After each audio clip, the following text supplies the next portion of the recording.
Hello दोस्तों, नमस्कार। मेरा नाम कौशल कुमार है। आप सभी को स्टडी पॉइंट यूट्यूब चैनल में स्वागत करता हूं। आज हम लोग पॉलिटी के महत्वपूर्ण टॉपिक भारत के संवैधानिक विकास के महत्वपूर्ण क्वेश्चन आंसर करने जा रहे हैं। चलिए दोस्तों, क्वेश्चन करते हैं। निम्नलिखित में से किस अधिनियम में कोलकाता में उच्च न्यायालय का स्थापना का प्रावधान किया गया था? Option A regulating act 1773, option B Pitt's India act 1784, option C charter act 1813, option D charter act 1833। दोस्तों, इसका सही आंसर ऑप्शन ए हो जाएगा। रेगुलेटिंग एक्ट 1773 के तहत वर्ष 1774 ईस्वी में कोलकाता में उच्च न्यायालय की स्थापना किया गया था, जिसमें मुख्य न्यायाधीश की संख्या 1 और अन्य न्यायाधीशों की संख्या 3 थी। मुख्य न्यायाधीश का नाम एलिसा इम्फे था। कोलकाता उच्च न्यायालय के प्रथम मुख्य न्यायाधीश भी एलिजा इम्फे हुए। चलिए दोस्तों, क्वेश्चन नंबर 2 देखते हैं। सर्वोच्च न्यायालय की स्थापना के संबंध में निम्नलिखित में से कौन से कथन सही हैं? कथन 1 बोलता है, कोलकाता में सर्वोच्च न्यायालय की स्थापना 1773 के रेगुलेटिंग एक्ट द्वारा की गई थी। लेमेस्टर इस न्यायालय के प्रथम मुख्य न्यायाधीश थे। नीचे दिए गए कूट से सही उत्तर का चयन कीजिए। दोस्तों, कोलकाता में सर्वोच्च न्यायालय की स्थापना रेगुलेटिंग एक्ट 1773 के द्वारा किया गया था। बिल्कुल सही है, वर्ष 1774 ईस्वी में किया गया था। लेमेस्टर इस न्यायालय के प्रथम मुख्य न्यायाधीश थे। दोस्तों, लेमेस्टर नहीं बल्कि एलिजा इम्फे इस न्यायालय के प्रथम मुख्य न्यायाधीश थे। इस तरह से ऑप्शन ए केवल 1 सही है।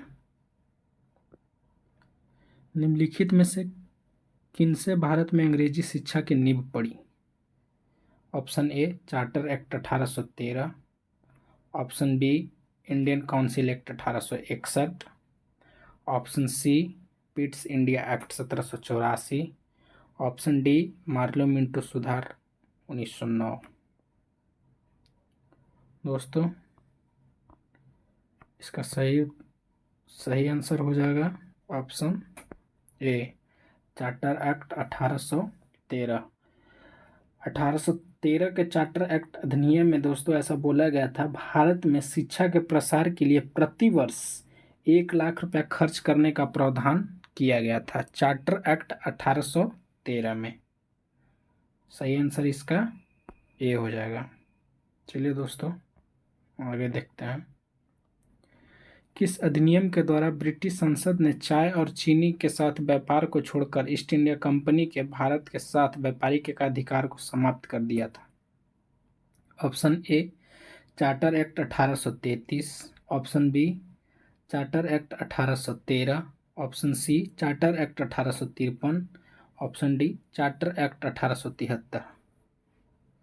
इसका सही आंसर हो जाएगा दोस्तों चार्टर एक्ट 1813 के तहत ब्रिटिश संसद ने चाय और चीनी के व्यापार को छोड़कर भारत के साथ सभी व्यापारिक एकाधिकार को समाप्त कर दिया था। ब्रिटिश संसद के किस अधिनियम ने भारत में ईस्ट इंडिया व्यापार कंपनी के एकाधिकार को समाप्त किया था?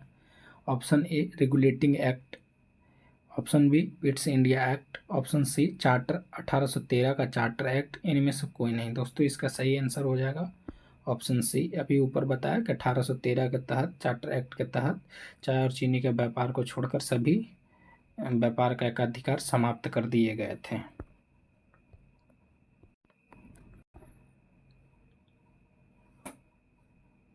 आप क्वेश्चन नंबर 6, किस अधिनियम ने भारतवासियों को अपने देश के प्रशासन में कुछ हिस्सा लेने संभव बनाया? Option A charter act 1833, option B charter act 1853, option C Indian council act 1861, option D Bharat शासन अधिनियम 1935। इसका सही उत्तर हो जाएगा दोस्तों चार्टर एक्ट 1833। चार्टर एक्ट 1833 के धारा 87 के तहत ऐसा बोला, साथ जन्म के आधार पर धर्म के आधार पर, वंशानुक्रम के आधार पर, वर्ण के आधार पर कंपनी के किसी भी पद अथवा सेवा में अयोग्य नहीं माना जाएगा। चार्टर एक्ट 1833 में बोला गया था। अगला प्रश्न है, ब्रिटिश भारत में सांप्रदायिक प्रतिनिधि की व्यवस्था निम्नलिखित में से किस अधिनियम द्वारा किया गया था? ब्रिटिश भारत में सांप्रदायिक प्रतिनिधि की व्यवस्था निम्नलिखित में से किस अधिनियम द्वारा किया गया था? Question number 7।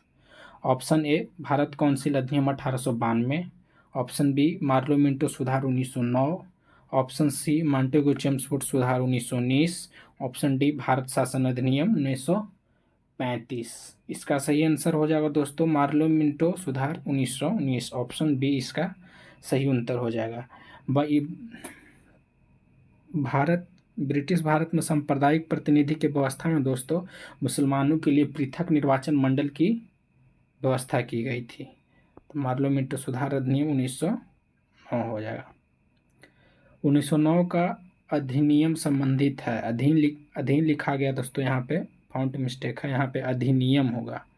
1909 का अधिनियम संबंधित है ए पृथक मताधिकार क्षेत्र के लागू करने से, बी विकेंद्रीकरण से, सी द्वैध शासन से, डी विधान परिषद से। दोस्तों इसका सही आंसर हो जाएगा ऑप्शन ए पृथक मताधिकार क्षेत्र के लागू करने से।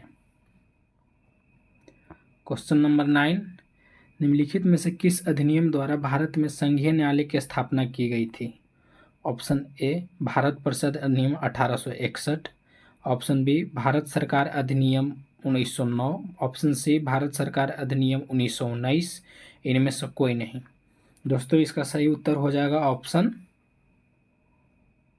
ऑप्शन डी, क्योंकि दोस्तों बोल रहा है कि भारत में किस अधिनियम द्वारा संघीय न्यायालय की स्थापना। संघीय न्यायालय की स्थापना दोस्तों भारत सरकार अधिनियम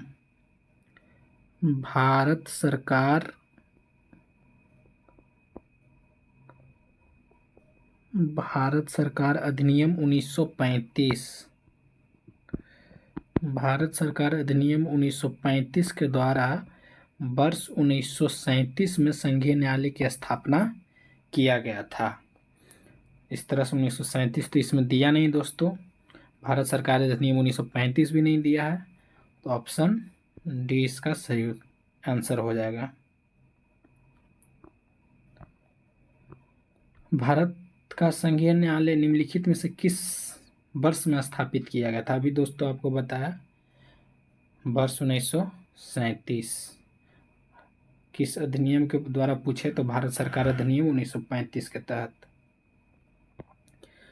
केंद्र में द्वैध शासन किस अधिनियम अंतर्गत स्थापित किया गया था? ऑप्शन ए 1909 का अधिनियम, ऑप्शन बी भारत सरकार अधिनियम 1919, ऑप्शन सी भारत सरकार अधिनियम 1935, ऑप्शन डी भारत स्वतंत्रता अधिनियम 1947। इसका सही आंसर हो जाएगा दोस्तों भारत सरकार अधिनियम 1935। केंद्र में द्वैध शासन अधिनियम अंतर्गत स्थापित किया गया था, तो भारत सरकार अधिनियम 1935।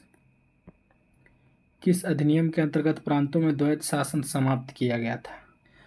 ऑप्शन ए भारत सरकार अधिनियम 1935, ऑप्शन बी भारत शासन अधिनियम 1919, ऑप्शन सी भारत शासन अधिनियम 1909, ऑप्शन डी भारत परिषद अधिनियम 1892। इसका सही उत्तर हो जाएगा दोस्तों भारत शासन अधिनियम 1935। भारत शासन अधिनियम 1935 के तहत प्रांतों में द्वैध शासन को समाप्त किया गया था और केंद्र में द्वैध शासन को लागू किया गया था। अगर पूछा है दोस्तों कि प्रांतों में द्वैध शासन कब लागू किया गया था, तो भारत शासन अधिनियम 1919। राष्ट्रपति के अध्यादेश निर्गत करने की शक्ति प्रेरित है? ऑप्शन ए भारत सरकार अधिनियम 1919, ऑप्शन बी भारत सरकार अधिनियम 1935, ऑप्शन सी भारत सरकार अधिनियम 1909, ऑप्शन डी भारत सरकार अधिनियम 1947।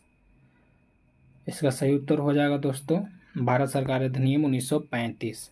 भारत सरकार अधिनियम 1935 के तहत ही राष्ट्रपति को राष्ट्रपति के अध्यादेश निर्गत करने की शक्ति प्रेरित है। दोस्तों राष्ट्रपति के अध्यादेश जारी करने की शक्ति अनुच्छेद कितना में है? अनुच्छेद 123 में।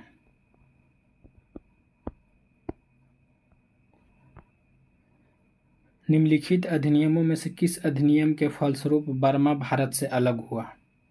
Option A Indian council act commission 1919, option B government of India act 1919, option C Bharat शासन अधिनियम 1935, option D Indian independent act 1947। इसका सही उत्तर हो जाएगा दोस्तों भारत शासन अधिनियम 1935। भारत शासन अधिनियम 1935 के तहत वर्ष 1937 में बर्मा भारत से अलग कर दिया गया था। अगला क्वेश्चन देखते हैं दोस्तों, रेगुलेटिंग एक्ट कब पारित हुआ? Option A 1773, option B 1784, option C 1909, option D 1919। Regulating act दोस्तों 1773 में पारित हुआ था। रेगुलेटिंग एक्ट के तहत ही वर्ष 1774 में कोलकाता में उच्च न्यायालय का स्थापना हुआ था। और रेगुलेटिंग एक्ट के तहत ही बंगाल के गवर्नर का जो पद था, बंगाल को गवर्नर जनरल का पद बना दिया गया। बंगाल का गवर्नर जनरल को बंगाल का गवर्नर जनरल कहे जाने लगा रेगुलेटिंग एक्ट 1773 के तहत। 16 कोलकाता में स्थापित सर्वोच्च न्यायालय के प्रथम मुख्य न्यायाधीश कौन थे? Option A Elijah Impey, option B John Hyde, option C Stephen, option D कोई नहीं। दोस्तों कोलकाता में इसका सही आंसर हो जाएगा ऑप्शन ए एलिजा इम्फे। कोलकाता सर्वोच्च न्यायालय की स्थापना कब हुआ था? 1774। किस एक्ट के द्वारा? तो रेगुलेटिंग एक्ट 1773 के द्वारा। निम्नलिखित में से किस ब्रिटिश अधिनियम ने ब्रिटिश ईस्ट इंडिया कंपनी को व्यापार का विशेषाधिकार दिया था? Option A regulating act 1773, option B Pitt's India act 1784, option C charter act 1793, option D charter act 1813। इसका सही आंसर हो जाएगा दोस्तों चार्टर एक्ट 1793। 1793 के चार्टर एक्ट के तहत कंपनी को 20 वर्षों के लिए अधिकार बढ़ा दिया गया था। दोस्तों कंपनी को व्यापार करने के लिए 20 वर्षों के लिए अधिकार बढ़ा दिया गया था। संविधान सभा के प्रथम बैठक कब हुई थी? ऑप्शन ए 9 दिसंबर 1946, ऑप्शन बी 26 जनवरी 1950, ऑप्शन सी 20 जुलाई 1950, ऑप्शन डी 26 जनवरी 1956। संविधान सभा की प्रथम बैठक दोस्तों 9 दिसंबर 1946 को हुई थी। दूसरी बैठक पूछे तो 11 दिसंबर 1946 और तीसरी पूछे तो 13 दिसंबर 1946। प्रथम बैठक 9 दिसंबर 1946 को हुई। अगर अध्यक्ष पूछे तो सच्चिदानंद सिन्हा जो अस्थायी अध्यक्ष बनाए गए थे। गवर्नर जनरल पूछे तो कौन है दोस्तों? Warren Hastings. Warren Hastings. Warren Hastings Bengal के प्रथम गवर्नर जनरल वॉरेन हेस्टिंग। चलिए दोस्तों